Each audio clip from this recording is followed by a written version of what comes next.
আহ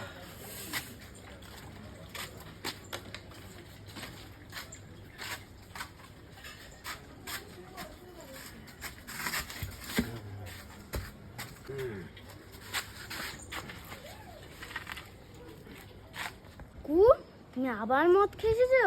দাঁড়া, আমি কাকি গিয়ে গিয়ে বলছি। আবার খেয়ে এসেছো না? কাকি কাকি। হ্যাঁ বাবা। কাকু আবার মদ খেয়ে এসেছে। ওই মাতালকে নিয়ে আর পারলাম না। ওই মাতাল আমার শান্তিতে একটুখানি না খেতে দেবে, না রান্না করতে দেবে, না শুতে দেবে। মাতাল, ওরে মাতাল ওঠ, বাড়ি চল, তোকে তারপরে মদ খাচ্ছে। ওঠ ওরে মাতাল। কে মদ খাচ্ছে? মদ খাচ্ছিস না?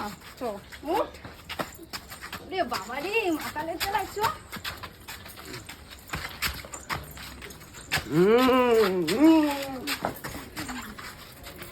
ওর টাকা খাই, আমার টাকা আমি খাই। তোর টাকায় কিনিস? হ্যাঁ, বাজারে টাকা দিস না, মদ গেলাম আমি বাড়িতে টাকা